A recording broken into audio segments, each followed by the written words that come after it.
Fala, meus queridos, tudo certo? Pessoal, falar um pouquinho hoje sobre a segunda lei da termodinâmica, a gente vai começar a falar dela, tá? E o que que acontece? A segunda lei da termodinâmica, que dá início ao nosso livro 5, ela nada mais é do que a explicação sobre o funcionamento de máquinas térmicas, tá? Então, a ideia de máquina térmica é justamente uma máquina onde eu uso energia térmica para transformar essa energia geralmente em energia mecânica, tá? E aí o que que acontece, galera? É o seguinte, para que a máquina térmica funcione de maneira correta, existe uma ideia que, na verdade, é a união de dois conceitos básicos da termodinâmica, né? O conceito de conservação de energia com o conceito da primeira lei que a gente viu, da somatória de calor e trabalho, que é o seguinte: quando você tem uma fonte quente, que é uma fonte que vai ceder calor para sua máquina, tudo bem? Essa fonte quente vai ceder essa quantidade de calor.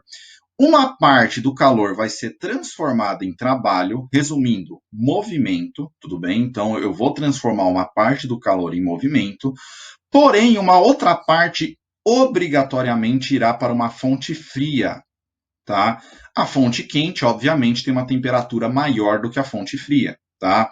Então olha só, eu não consigo converter totalmente a quantidade de calor que eu tenho aqui em trabalho. Eu sempre vou ter uma energia residual térmica que irá para a fonte fria, tá bom? Então, é basicamente dessa forma que a máquina térmica funciona, tá?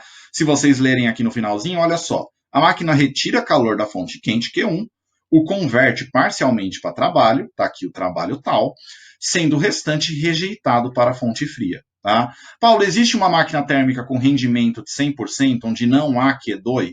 Não existe, tá bom? Então, eu sempre vou ter essa ideia aqui, tá bom? Galera, o maior exemplo que a gente tem de máquina térmica, máquina a vapor, é a locomotiva. Né? Então, como é que funciona a locomotiva? Você tem uma caldeira, essa caldeira gera vapor a partir de uma quantidade de calor, tá? Então, eu tenho aqui a minha fonte quente. E aí o que acontece? Uma quantidade desse calor vai mover o pistão. O pistão vai gerar trabalho. Outra quantidade, olha só o que acontece. Existe uma válvula de saída que vai para uma fonte fria. Essa fonte fria é uma área de refrigeração, tudo bem? E aí o que acontece? Eu acabo aproveitando esse calor da fonte fria, voltando ele aqui para cima, tá? Então percebam o seguinte: uma parte vira trabalho, outra parte sai como calor para a fonte fria, tá? Paulo, se eu fechar aqui essa saída, o que eu vou estar fazendo? Você vai estar perdendo energia por dissipação de energia térmica. Tá? Então, a quantidade de energia que você poderia aproveitar aqui esquentando essa água e reutilizando, você vai estar perdendo como energia térmica. Você vai estar esquentando em excesso esse pistão, tudo bem? Então, olha só, o que é um rendimento da sua máquina térmica? É o quanto ela gera de trabalho dividido pela quantidade de calor que você cedeu para ela, tudo bem? Só que a gente sabe o seguinte, que o trabalho é a quantidade de calor cedida menos a quantidade de calor jogada na fonte fria. Tá? Vamos relembrar, ó, olha só, o trabalho é justamente a quantidade que eu cedi menos a quantidade que sobrou, tá bom? Então a gente pode reescrever essa fórmula de rendimento como sendo o seguinte: Q1 menos Q2 dividido por Q1, tá? Pessoal, se vocês olharem bem, o que acontece? O meu rendimento, o valor máximo que ele vai admitir é 1. Tá? Então, por isso que eu posso reescrever dessa maneira aqui, 1 menos Q2 sobre Q1. Vou chegar numa máquina térmica com rendimento igual a 1? Não, você não vai conseguir chegar num rendimento igual a 1, que seria um rendimento de 100%. Por que isso acontece, pessoal? Porque quando a gente trabalha com uma máquina térmica, a gente tem que perceber que os próprios elementos da máquina, né, o próprio material que a máquina é feita, ele também sofre dissipação de energia térmica, ele também esquenta. Então, eu não consigo ter um rendimento de 100%. Tá? O rendimento máximo possível é o rendimento do ciclo de Carnot, tá? Que está exemplificado aqui para vocês. Então, como é que funciona esse ciclo?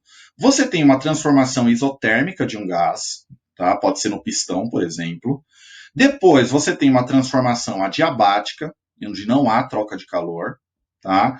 Você volta com uma compressão. Por que compressão? Porque o volume está diminuindo. Ó. você tem uma compressão isotérmica aqui, então você mantém a temperatura constante, e você fecha esse ciclo com uma compressão adiabática. Percebam, expansões, o volume aumenta.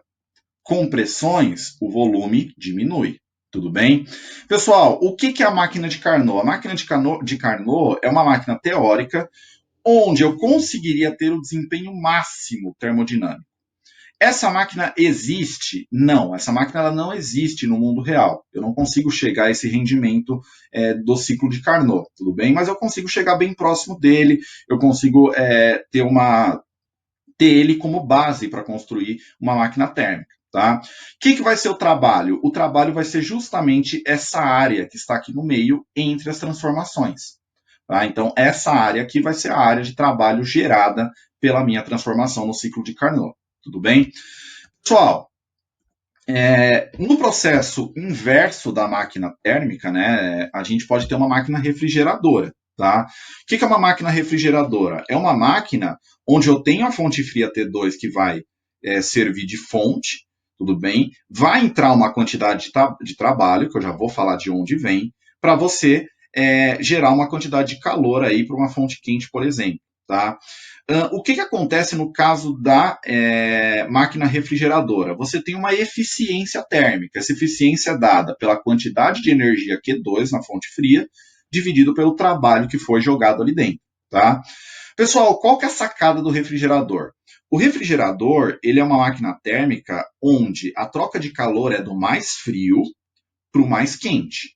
Se você perceber, esse sistema térmico não é um sistema térmico natural. Você sair do mais frio e ir para o mais quente. Entendeu? Não é um sistema térmico natural. Tá? Então, o que acontece? Para haver um bom funcionamento das geladeiras, das máquinas refrigeradoras, você precisa de um fornecimento de energia externo, que é dado por quem, no caso da geladeira? Pelo motor da geladeira, né? Um compressor de gás. Tá? E aí o que acontece? Você tem uma substância refrigerante, você gera trabalho, né? Por isso que você tem aquele movimento constante ali no motor da geladeira, aquele barulho, né? E aí o que acontece? Você acaba na máquina refrigeradora tendo o sentido inverso, tá? Então, ao invés de você